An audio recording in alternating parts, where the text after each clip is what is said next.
Thank you guys. Good afternoon. I just want to echo Dan's enthusiasm and Crystal's enthusiasm in the beginning. You guys are awesome, and being able to work with you guys has been such an incredible experience. So thank you all for doing what you do and for welcoming me to the team. And the enthusiasm is very infectious. So today I'm going to provide an update on the ESA listing determination process for Monarch Butterfly, and also some of the ongoing activities that fit together into that determination process. And then I'm also going to talk a little bit about some of the other pollinator species of interest that have had a lot of focus on them lately, and then I'll turn it over to Sergio for some partnership updates and other pollinator efforts. And then I think we'll tackle questions together if there's any. So same graphs that you guys have been seeing for a while. The monarch populations in the West and the Midwest declining was the basis for our petition in 2014. And I really like this graphic. It's a pretty simple timeline. It's easy to kind of tell where we are now. So we're required to make a finding in June 2019. And that is a date that's based on a settlement agreement, so it's not changing. And in June, our decision could be that Monarch warrants listing, or it doesn't warrant listing, or we could decide that it's warranted but precluded, in which it would be a candidate species. And that's a decision that we haven't really been using the candidate program as frequently. And then if we do decide that it's warranted, that's when there would be a decision whether it's threatened or endangered. So as part of the listing decision, we started the species status assessment in May of 2016, and that's both a process and a product. It's a summary of science, and we bring together all the data we have available and some experts in the field and analyze the species' current condition. And also predict, using those data and the experts on that team, the durability of the populations moving forward. So that's used as a decision support tool for listing decisions, and then it's also used to help conservation planning and other decisions in the future. So it's a living process and a living document.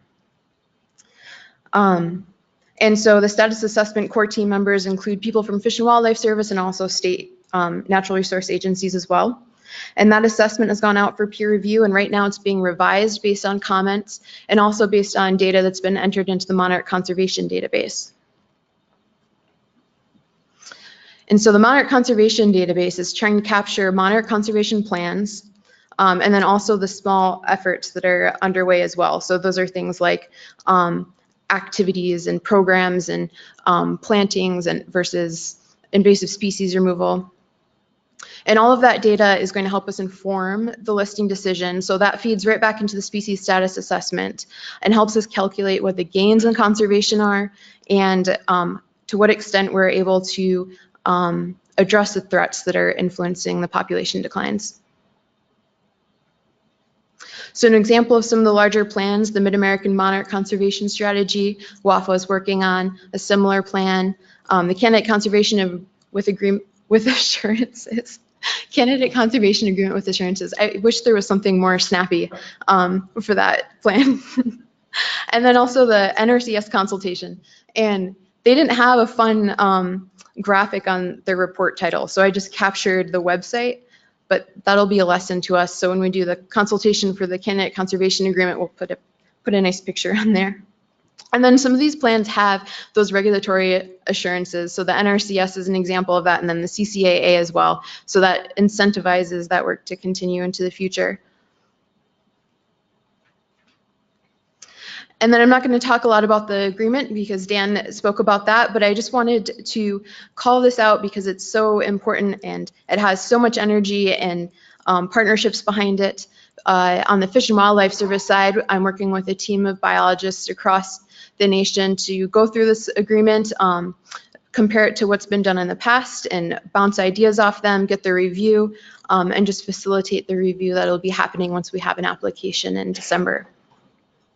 So, And going back to the enthusiasm part again, I feel that all in the room, and that's every time I talk to people within the Fish and Wildlife Service about the agreement, they feel it too. So this is kind of the dream project for everyone. Oh dear, we're cut off a little bit on the top. So I just thought it would be interesting to share with you guys some of the current summary of some of the data that was in the conservation efforts database as of the 18th. So 888 conservation efforts have been input so far, 37 plans, 8 of them from the states, 82 organizations providing data, and a total of 418 acres. Planting is the most common activity. And then I just put this up here one last time. So June 2019 is the decision, and as we're kind of approaching that date, I just want to draw people's attention to monarchs aren't going anywhere. Pollinators are definitely of interest, and we have many different species that we're focusing on. Speaking from the Endangered Species Program, we have many pollinator species still on our listing work plan with the timeline associated of when we have to make decisions. We have listed pollinator species, and this is really a continued trend, an increasing trend moving forward. So I'm going to provide just a couple updates on some specific species.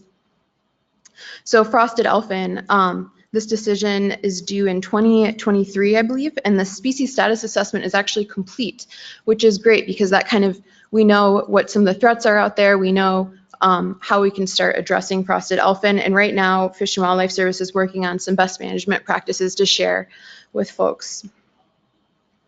So when the decision period gets closer, we'll be revisiting the species status assessment to kind of decide or see how that's changed and how the status has changed over time. The yellow-banded bumblebee. So the species status assessment has been completed for this guy, and a decision is due this year.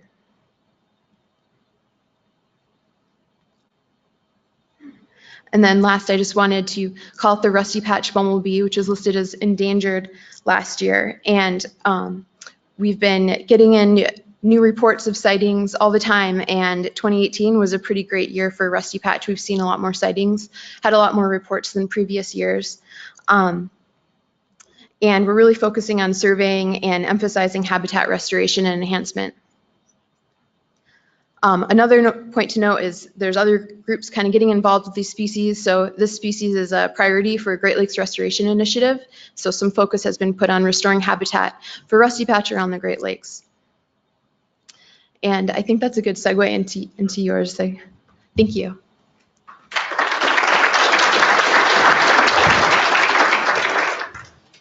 Thank you, Laurel. Thank you, everyone. I don't have a whole lot to add, but I did want to touch on a few other pollinator and partnership efforts that the service is involved with, but by no means is the only organization involved. A lot of the folks here represent partners that have joined with us in some various efforts. One that we're pretty excited about right now that Laurel touched on is through the Great Lakes Restoration Initiative. The Fish and Wildlife Service has been getting funding, and this is EPA funding for several years for various programs, our private lands program, our refuges program, our coastal program. But brand new this year, we're getting sort of a new stream of funding to work on pollinator conservation in the Great Lakes Basin. So that's sort of one component of the Great Lakes ecology that we really haven't addressed through GLRI. And we were able to hire on a coordinator to be our GLRI pollinator coordinator, and that person is in the back of the room, Mary Bryant. Can you raise your hand? So we're just getting those efforts off the ground right now, and we committed a whole bunch of stuff to EPA that we were going to do with this: do research, surveying populations, identify priority areas on the landscape, deliver habitat. So that's a whole big universe of things. And so our job right now is to really focus and narrow that in and get a strategy to what we're going to be doing there. It will be, like I said, a partnership-driven effort. At the moment, we're working closely with the Park Service, the Forest Service. We've reached out to some states, and certainly seeking input from anyone and everyone that has input to offer to answer some of these questions and help us strategize and make sure we're working on priority activities, that we're not duplicating efforts, that we're additive to efforts on the landscape. So I want to mention that. I'm sure you'll be hearing more about that in the future. So that's an exciting effort for us. And of course, I can't not plug the Partners for Fish and Wildlife program. That's the program I work for. It's our private lands program of the Fish and Wildlife Service. We have biologists all across the country. I believe about 250 biologists that are working hand in hand with private landowners, with partners, many of whom are here to deliver conservation on the landscape through 10-year agreements.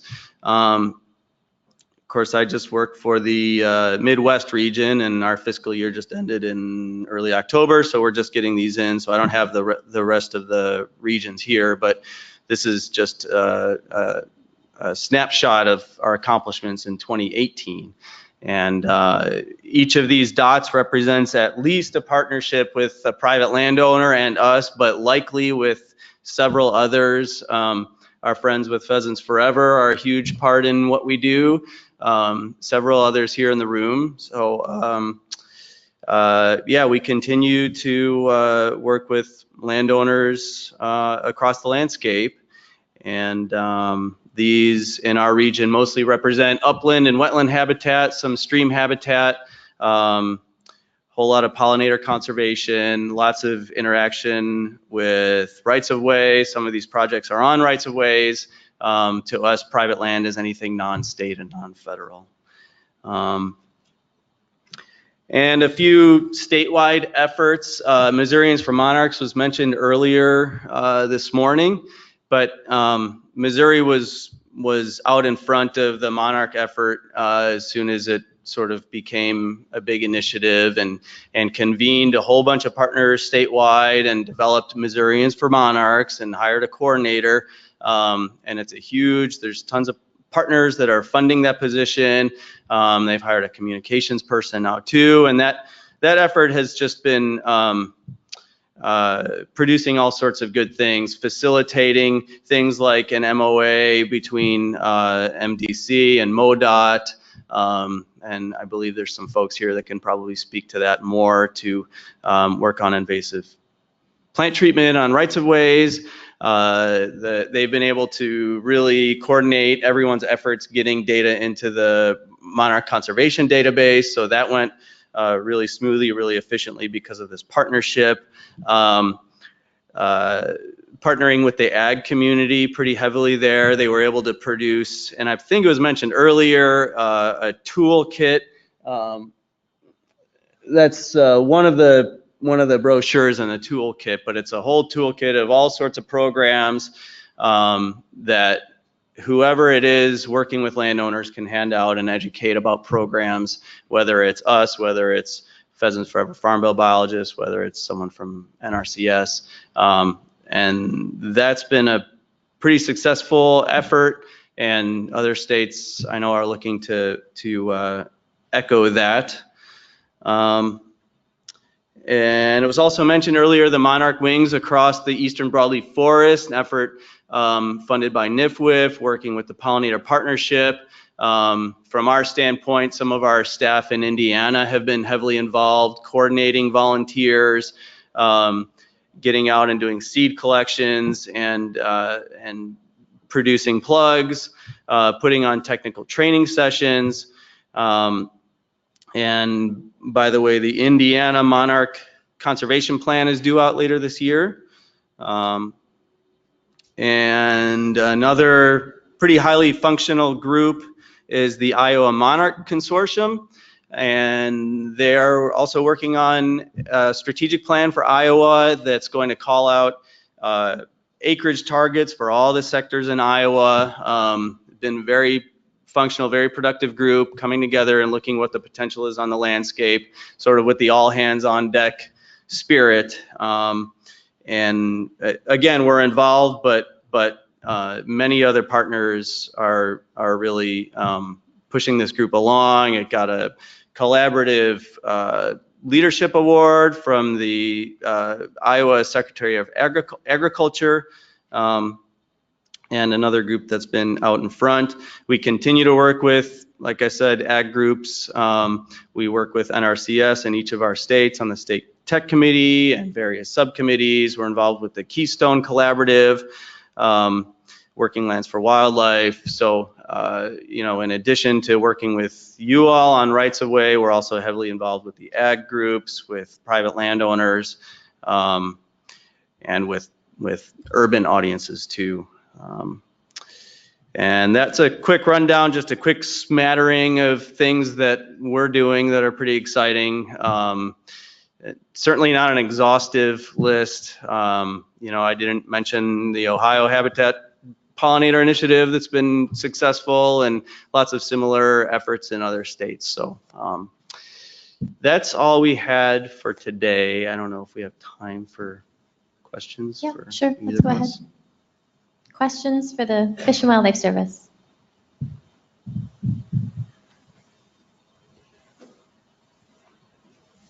Okay. Was there one? Oh.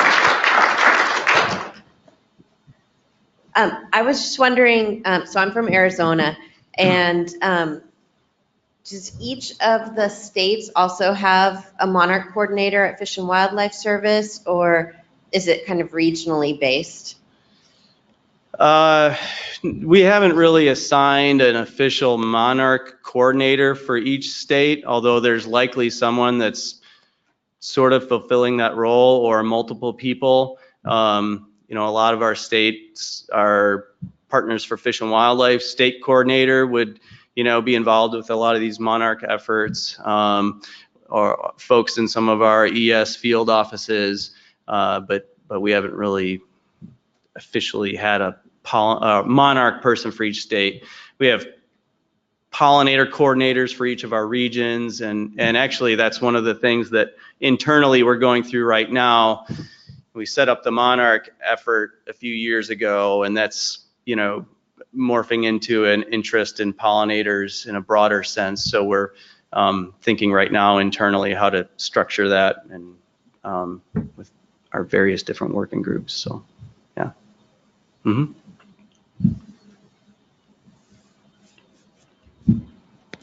Did you have anything to add to that, Laurel? Nope, that's okay. Good afternoon. I'm just kind of curious if U.S. Fish and Wildlife is working collaboratively with the Mexican government and the Canadian government, Mexico in particular, on preserving overwintering habitat, and Canada is obviously going to be the last location for some of these, you know, in the migration north. Can you speak to that at all? Yeah, sure. And Laurel, you might be able to fill in some here, but when at least our agency started big thinking about monarch, it was with through a tri-national effort. The previous administration, the two presidents and Canadian Prime Minister signed a proclamation, I believe, supporting monarch conservation across the three countries. And there's been various tri-national meetings since then.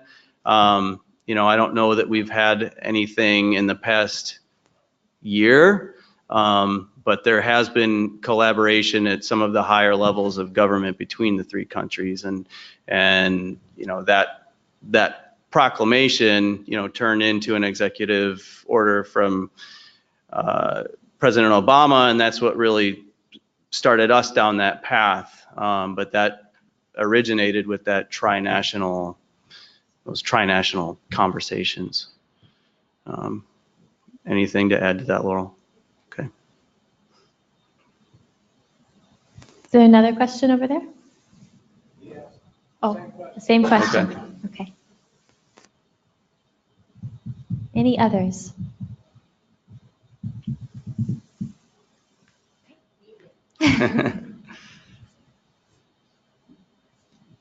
So I had a question, and maybe this is more Laurel, I'm not sure, but in terms of having the CCAA and being able to use that to streamline Section 7 consultation for things that don't fall under it, how far along is that in terms of a plan? I mean, I see it as a way to potentially use some of the conservation measures to guide how you might approach a Section 7 consultation, but is there anything more formal than that at this point?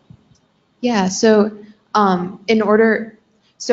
for a formal streamline that falls outside the sideboards of the CCAA, that would take more of an effort to do something like that. That would be like an official conservation agreement with federal agencies.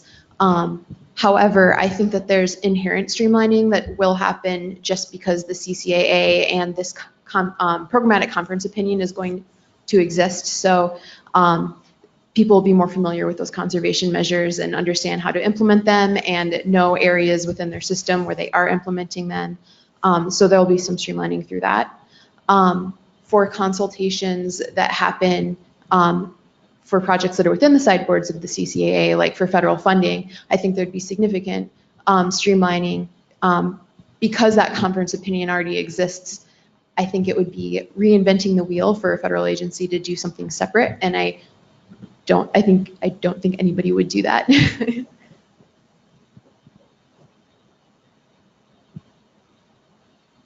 Okay. Any last burning questions?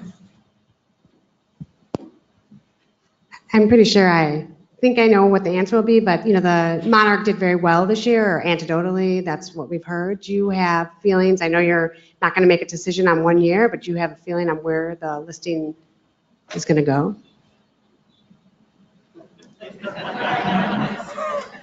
No. It's just so. Also, no. Yeah.